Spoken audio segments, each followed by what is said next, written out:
Environment, climate, ये हमारे सांस्कृतिक परंपरा में अत्यंत महत्वपूर्ण स्थान है उसका। हमारे लिए एनवायरनमेंट ये आर्टिकल ऑफ फेथ है। ये कन्वीनियंस के कारण करने का हमारा काम नहीं है, हम ये मानते हैं। हम एक्सप्लॉयटेशन ऑफ नेचर में विश्वास नहीं करते हैं। पूरे सृष्टि को चलाने के लिए मिल्किंग ऑफ नेचर तक तो चल सकता है, लेकिन एक्सप्लॉयटेशन ऑफ नेचर नहीं चल सकता है। हम इस पक्ष में रहे हैं और उसी के मूल पर आधार पर भारत अपने लिए करता है, इतना ही नहीं, हम कुछ ग्लोबल इनिशिएटिव भी ले रहे हैं।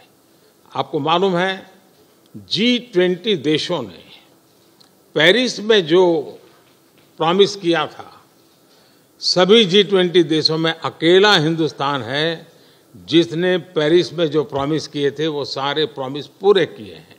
इतना ही नहीं, सोलर एनर्जी के क्षेत्र में हमने ग्लासगो में रिन्यूएबल एनर्जी के क्षेत्र में 500 गीगावाट का टारगेट रखा है। हमने 2030 तक भारत की रेलवे का नेट जीरो का लक्ष्य रखा है। और भारत की रेलवे कहने के बाद आपको उसका स्केल पता होना चाहिए। भारत की रेलवे का मतलब है कि हर दिन मेरे यहाँ रेल के डिब्बे में पूरा ऑस्ट्रेलिया होता है। इतना बड़ा मेरा देश है और वहाँ मैं 2030 तक रेलवे को नेट जीरो लेकर के चल रहा हूँ। उसी प्रकार से जो हमने सोलर एनर्जी के टारगेट तय किए थे, हमने इथेनॉल के टारगेट तय किए थे 10% का, वो समय से पहले पूरा कर दिया। हम 20% इथेनॉल ब्लेंडिंग की दिशा में आगे बढ़ रहे हैं। हम ग्रीन हाइड्रोजन को इनिशिएट कर रहे हैं और भारत ग्रीन हाइड्रोजन हब बने, उस दिशा में हम काम कर रहे हैं।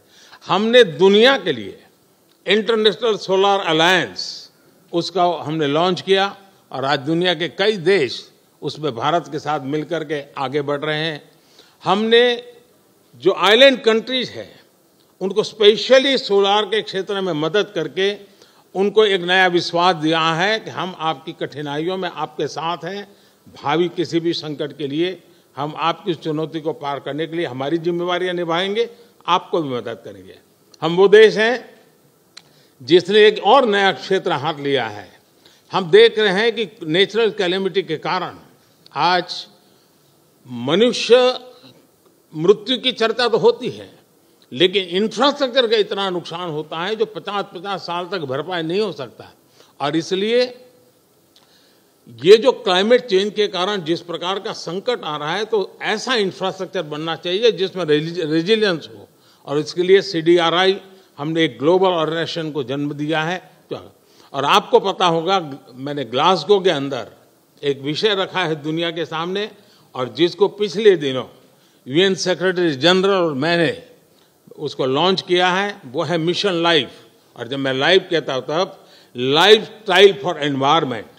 हर इंडिविजुअल को प्रो क्लाइमेट, प्रो एनवायरनमेंट अपना जीवन जीने का तरीका डेवलप करना होगा। इतने बड़े संकट के लिए उस दिशा में भी हम काम कर रहे हैं। और मुझे विश्वास है कि भारत ने जो आज इन क्षेत्रों में काम शुरू किया है, इसलिए नहीं कि भारत ने दुनिया के एनवायरनमेंट को बुरा किया है, लेकिन हम इसलिए कर रहे हैं कि हमारी भावी पीढ़ी की हमें चिंता है। हम हमारी भावी पीढ़ी को ऐसा विश्व नहीं दे सकते हैं कि जिसके लिए उसके लिए जीना कठिन हो जाए। और इसलिए एक ग्लोबल रिस्पॉन्सिबिलिटी के रूप में भारत ने खुद ने कुछ बुरा नहीं किया है तो भी अच्छा करने में, योगदान देने में हम अग्रिम भूमिका निभा रहे हैं और हम आगे भी निभा रहेंगे। जहाँ तक समृद्ध देश हैं, लगातार चर्चा रही है, टेक्नोलॉजी ट्रांसफर हो, फाइनेंशियल मदद हो, और धीरे धीरे विश्व भी मन बना रहा है कि जो देश इसमें करना चाहते हैं उनको टेक्नोलॉजी की मदद मिले, उनको फाइनेंशियल मदद मिले। हम प्रतीक्षा कर रहे हैं कि जितना जल्दी इस विषय में आगे बढ़ेंगे, दुनिया को इस संकट से हम जल्दी से मुक्त कर पाएंगे। धन्यवाद।